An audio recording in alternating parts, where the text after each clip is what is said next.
जिनका अलग अलग कारवा था, अलग अलग कला थी, अलग अलग ढंग था लड़ने का, युद्ध लड़ने का। तो एक ऐसी कहानी आप लोगों के बीच में प्रस्तुत करना चाहता हूँ जो कि साफ सुथरी और शीशे की तरह आप लोगों को साफ साफ दिखेगी। तो आई मास्टर वीर से भूमिका से भाव।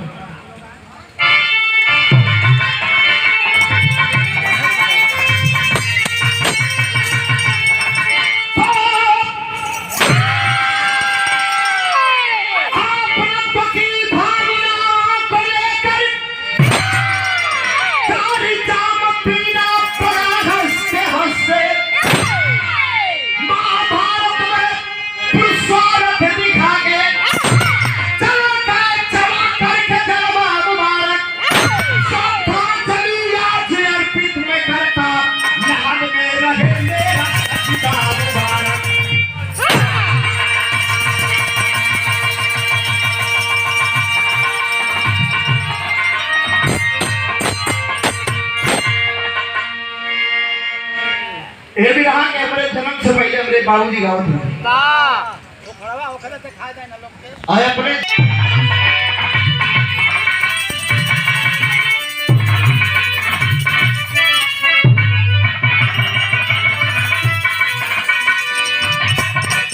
बड़ा पुरान खवाली के टुकड़ा लगल और आप लोगों ने जानन पहचान होगा कि सच कर मेरा जनाजा, कि सच कर मेरा जनाजा, अरे जाने का यूं निकल के, सच कर मेरा जनाजा।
सब ढंग से तैयार है, बस एक फल का इंतजार है।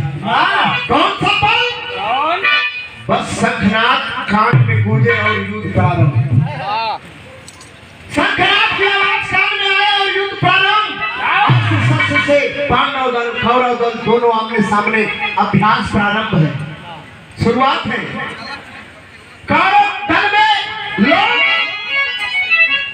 पदवी दे रहे हैं, किसी को कैप्टन की पदवी, किसी को सेनापति, महामंत्री। तो भाव कवि जी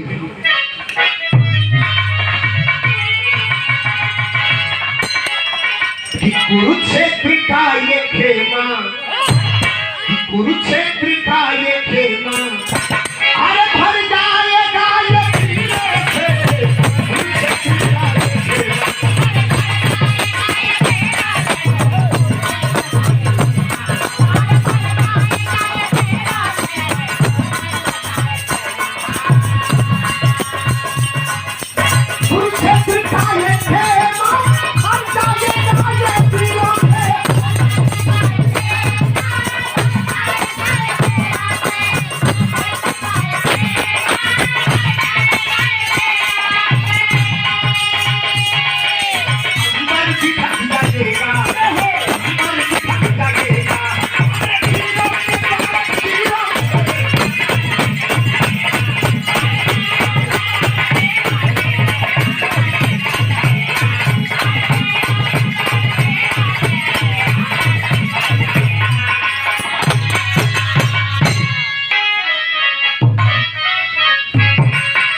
बलवान कर्ण मेरे बलकारी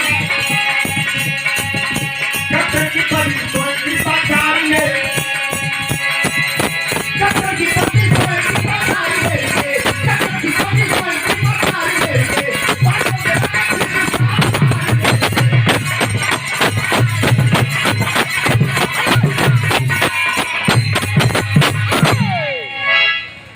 इधर पदवी दिया गई सैकड़ों लोगों की पांडव में रहकर कृष्ण सारा धार ले लिए भगवान श्री कृष्ण जाके अर्जुन के रथों पर बैठ गए सोचो कि एक बार हमारा मन करो था कृष्ण भगवान के दिल दिमाग में एक बात आई कि एक बार लास्ट समय में आखिरी समय में जाके दुर्योधन के और अर्जुन को बुला के समझाते ही पटगारी का मामला युद्ध बड़ा खतरनाक बना केहू के दिया के बरवैया केहू ना रह जाए युद्ध का नाम युद्ध हो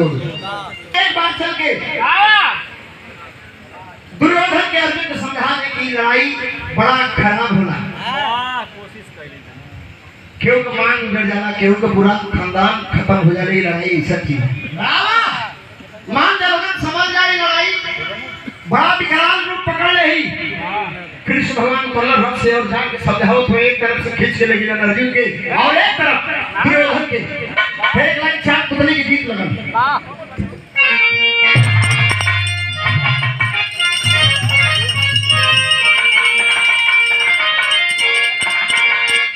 रामश्रम भैया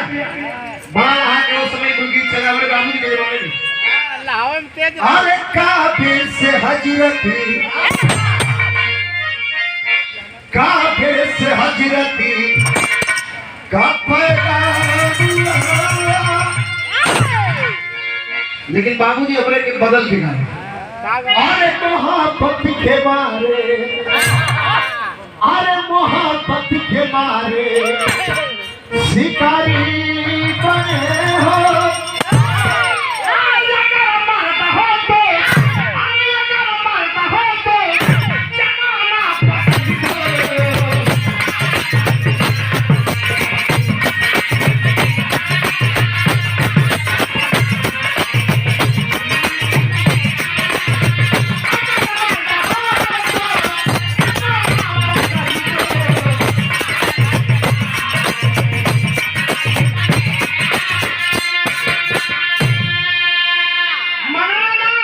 कृष्ण भगवान के समझावत हो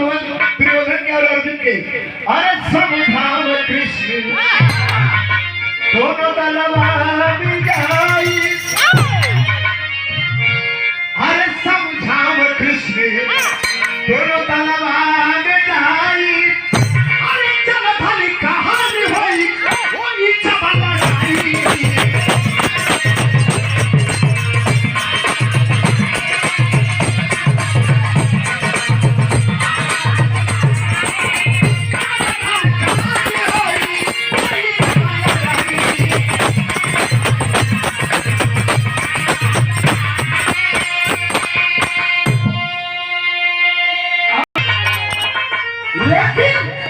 दुर्योधन माने के तैयार ना होता बहुत काम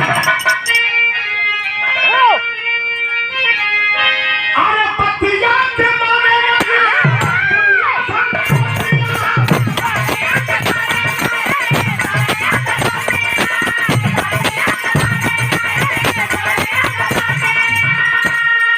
अरे कोई लड़ाई कहा कृष्ण जी से पतिया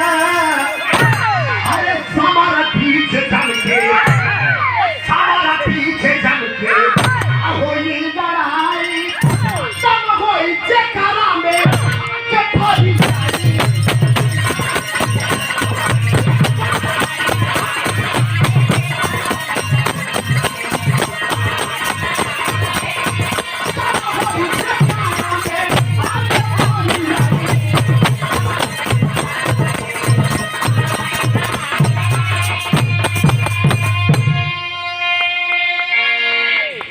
दुर्योधन कहा कि ना हो सका